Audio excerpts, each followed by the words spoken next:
Inside the Azteca, Shakira was performing. 80,000 fans were on their feet. The greatest football tournament on earth had finally arrived. Outside, riot police were facing a crowd of protesters hurling objects at their shields. Some reports said Molotov cocktails. Dozens of people were attempting to force their way through Gate 8. The opening ceremony of the 2026 FIFA World Cup was unfolding against the sound of a city at war with itself. Two worlds, separated by a stadium wall, both happening at exactly the same time. And what that image tells us about this World Cup, about the promise that was made and the reality that arrived, is a story that goes far deeper than anything happening on the pitch. Stay with us, because what erupted on opening day in Mexico City has been building for a very long time. For months, FIFA and Mexican officials insisted everything was under control. President Claudia Sheinbaum, just days before the opening ceremony, told reporters there was no social unrest to speak of. The World Cup, she said, would be a celebration the entire country would share. But the streets of Mexico City told a different story. They had been telling it for weeks, and on Thursday, when the tournament finally arrived, that story could no longer be contained. Riot police had been deployed in enormous numbers around the Azteca all day. Nearly 15,000 security personnel, including National Guard officers carrying assault rifles and armored vehicles with mounted machine guns, were positioned throughout the region. FIFA and the Mexican government had promised the world that no disruption would reach the tournament. And yet, as Shakira took the stage inside, a group of around 200 hooded demonstrators gathered near the stadium gates. The confrontation escalated quickly. Protesters threw objects at the riot police line. Officers responded with batons and shields. Footage began circulating on social media, showing tense standoffs as thousands of football fans arrived, many of them simply trying to reach their seats, caught between celebrating a World Cup and navigating the chaos of a city that refused to be silenced. One woman, aged 28, was arrested during the unrest before later being released. A separate incident at a World Cup fan zone elsewhere in the city was also reported, though officials said it was quickly brought under control. As the night ended, FIFA had released no statement, no injury toll, no formal acknowledgement that the opening of the most expensive and ambitious World Cup in history had been accompanied by violence just yards from its front gates. But to understand why protesters were there at all, you have to go back much further than Thursday night.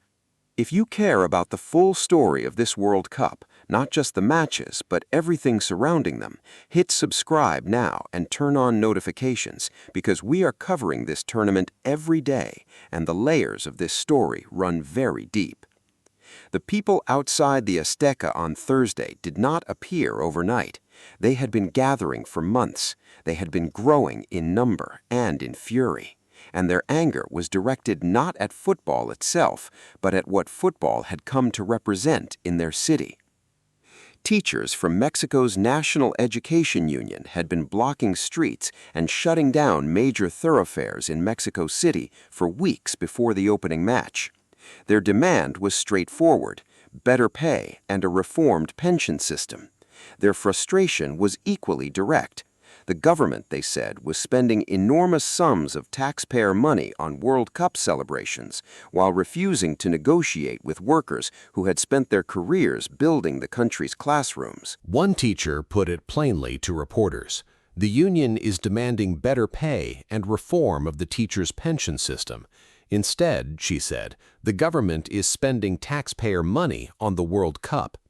That grievance was only one thread of a much larger tapestry. Families of Mexico's estimated 130,000 missing people, victims of years of cartel violence and enforced disappearances, had also been marching toward the stadium in the days before the opening, not in anger, in silence, carrying photographs of sons and daughters and husbands and wives who had never come home. One woman, 56 years old, had been searching for her son for 9 years. She walked toward the Azteca among hundreds of others just like her. When asked why she came, she said something that is almost impossible to forget. "We just want to be seen. What we are looking for is peace. We want this to end because so many young people are disappearing." This is the city that hosted the opening ceremony of the 2026 FIFA World Cup.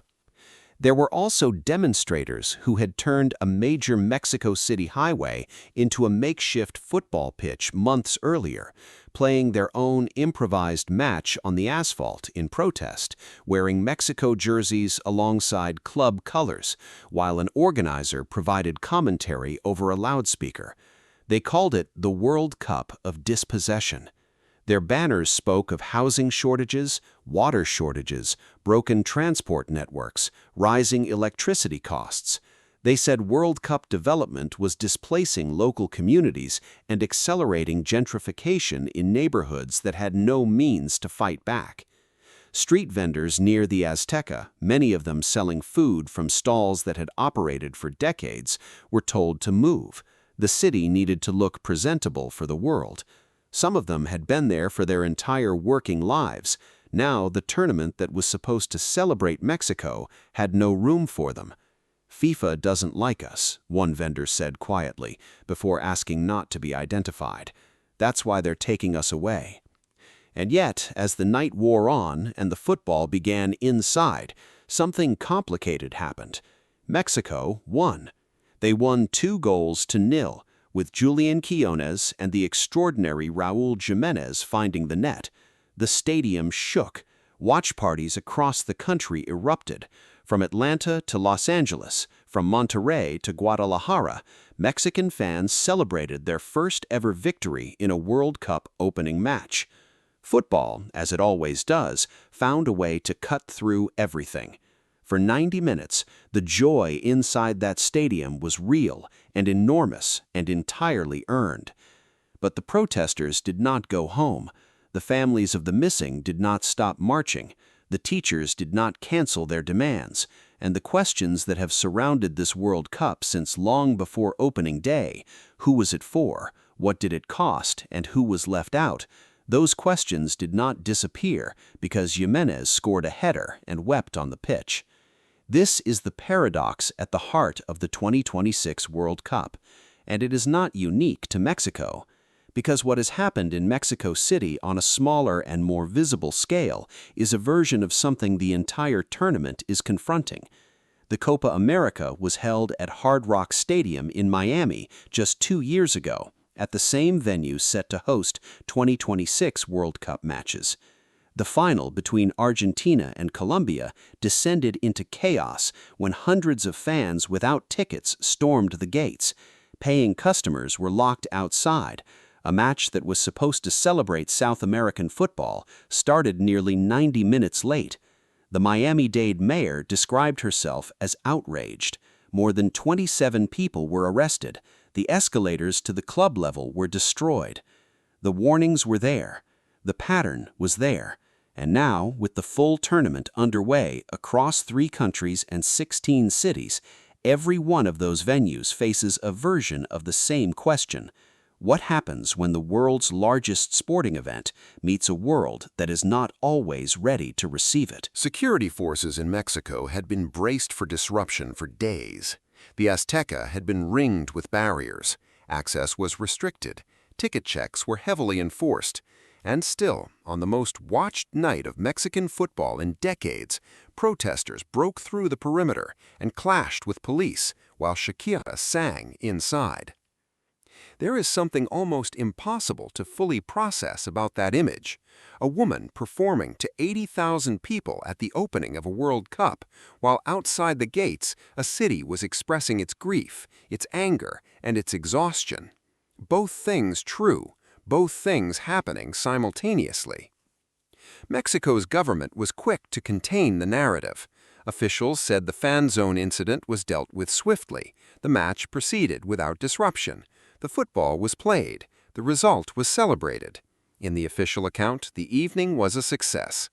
But the footage from outside those gates is already traveling around the world.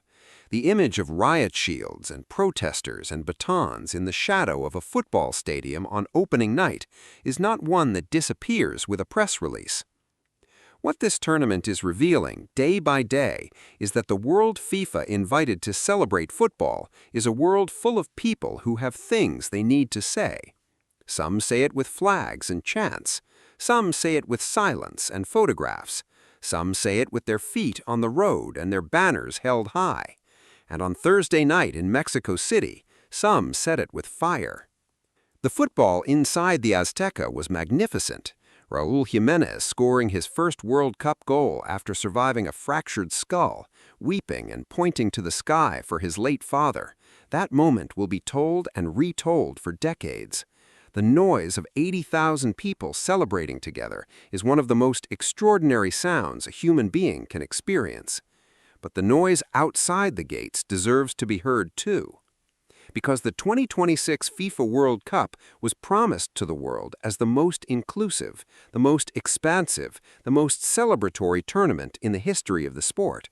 And on its very first night, the city where it began showed us, clearly, loudly, and without apology, that the world does not stop to celebrate on FIFA's schedule. There are 103 matches still to be played, in 11 American cities, in 3 Mexican venues, across Canada. The tournament is enormous, and much of what is coming will be extraordinary.